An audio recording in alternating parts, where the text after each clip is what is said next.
Baiklah, saya akan memaparkan materi saya mengenai masalah narkoba di usia dewasa muda. Nah, dewasa muda atau disebut juga masa remaja merupakan masa transisi dalam rentang kehidupan manusia, menghubungkan masa kanak-kanak dengan masa dewasa. Pada masa tersebut, umumnya remaja memiliki rasa keingintahuan yang cukup tinggi. Hal ini tentu baik, tetapi juga sangat mengkhawatirkan jika mereka terjerumus kepada sesuatu hal yang negatif atau merugikan. Selanjutnya, penyebab terjadinya penyalahgunaan narkoba di kalangan dewasa muda atau remaja. Maraknya kasus penyalahgunaan narkoba di kalangan dewasa muda tentu disebabkan oleh beberapa faktor pendukung. Nah, di antaranya yaitu rasa penasaran yang tinggi ataupun tren dan lingkungan pertemanan menjadi salah satu faktor pendukung yang paling tinggi seorang dewasa muda atau remaja menggunakan narkoba. Mungkin banyak dari mereka yang berawal dari coba-coba karena bujukan teman dan berujung menjadi ketergantungan. Kurangnya edukasi terkait bahaya narkoba di kalangan remaja juga dapat membuat semakin meluasnya kasus penyalahgunaan narkoba ini. Penyalahgunaan narkoba di kalangan remaja mencapai 57% dari total seluruh penyalahgunaan narkoba.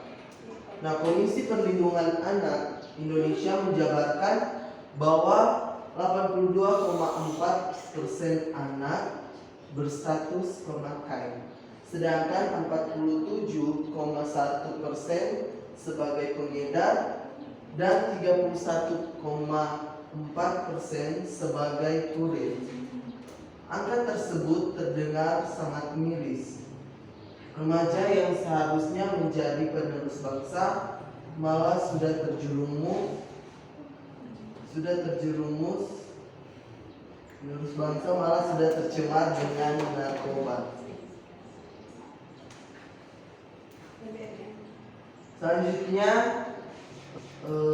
peran orang tua dalam pencegahan penyalahgunaan narkoba pada dewasa muda.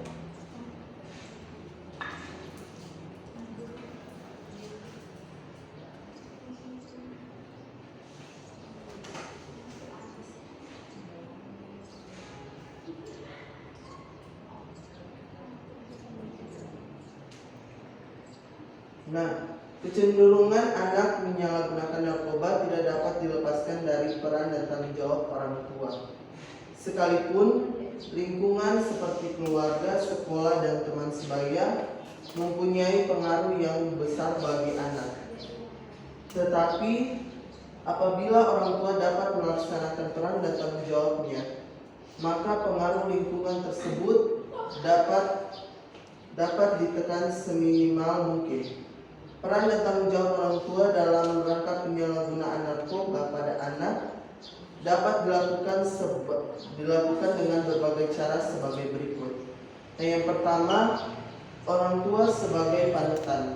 Nah, orang tua perlu memberikan contoh kepada anak-anaknya baik dalam lingkup rumah tangga, dalam lingkup rumah ataupun luar rumah.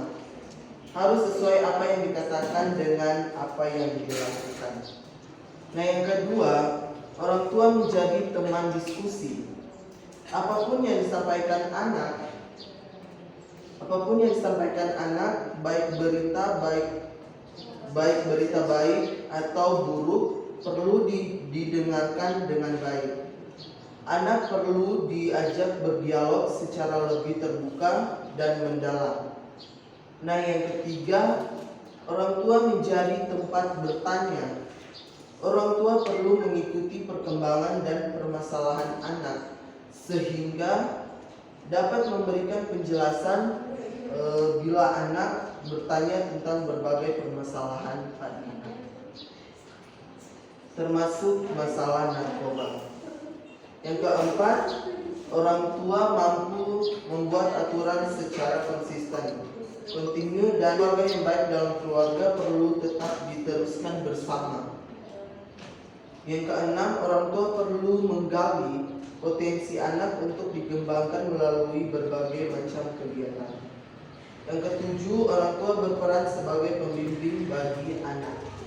Yang kedelapan, orang tua perlu mengontrol kegiatan anak. Dan yang kesembilan, orang tua perlu mengenal teman anak.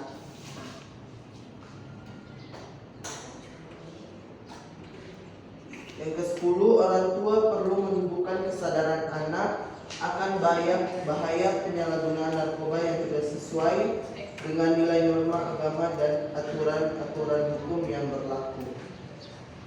Yang 11, orang tua perlu melibatkan anak untuk mewujudkan cita-cita keluarga. Yang ke-12, orang tua perlu meningkatkan pengetahuan dan keterampilan pelatihan dan penyuluhan tentang narkoba.